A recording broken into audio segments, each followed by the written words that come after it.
ঈদ আর স্বাধীনতা দিবস মিলিয়ে দীর্ঘ ছুটি শেষে রাজধানী ফিরছেন মানুষ। তবে সড়কপথে যানজট আর ট্রেন বিলম্বের দুর্ভোগ পোহাতে হয়েছে অনেককে। এতে ক্ষোভ জানিয়েছেন অনেক যাত্রী।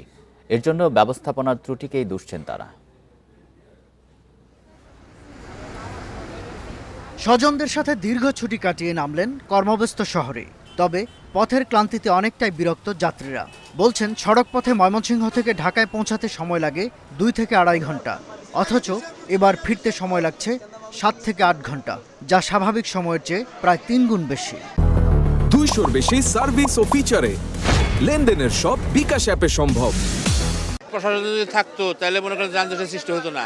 প্রশাসনটা করে কি মোবাইল টিপে। রাস্তা একদম পুরো প্যাকেট, এখান থেকে ময়মনসিংহ বিভিন্ন জায়গায়।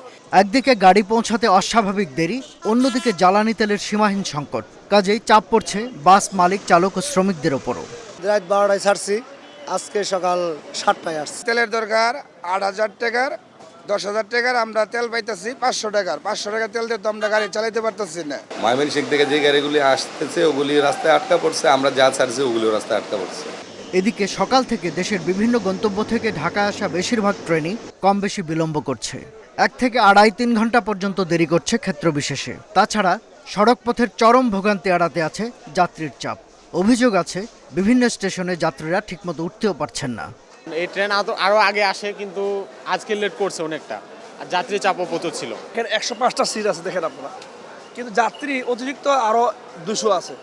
তো যারা টিকিট কেটেছে তারা অনেকেই উঠতে পারে না। রেলওয়ে মন্ত্রী বলেছিলেন যে এবার যাত্রী দুর্ভোগ কিছুটা কম হবে, তবে এবার দুর্ঘটনার পরিমাণ ইভেন যতটা অস্বস্তিদায়ক যাত্রা বলা যায়, এবার ঈদে আমরা সেটাকে পোহালাম। তবে বাস যাত্রীদের চেয়ে ট্রেন যাত্রীদের অভিযোগ অপেক্ষাকৃত কম। আবার কিছু ট্রেন যথাসময়ে পৌঁছানোতে সন্তুষ্টিও আছে যাত্রীদের। মানুষের অতিরিক্ত চাপের কারণে উঠা নামাতে যে সময়টা লস হচ্ছে, এটার কারণে ট্রেনটা ফিরতে দেরি হয়েছে। সারা দেশে যে মর্মান্তিক দুর্ঘটনাগুলো ঘটছে নিঃসন্দেহে অনেক স্যাড। আলহামদুলিল্লাহ আমাদের ট্রেনের জার্নি অনেক ভালো ছিল। বাস লঞ্চের মতোই ট্রেনেও ঢাকায় ফেরা মানুষের কমতে নেই। প্রতিদিন পঞ্চগড়, দিনাজপুর কিংবা কক্সবাজারের মতো দূর দূরান্ত থেকে রাজধানীতে ফিরছেন হাজার হাজার কর্মমুখী মানুষ। শাহাদাত স্বপন, ইন্ডিপেন্ডেন্ট নিউজ, ঢাকা।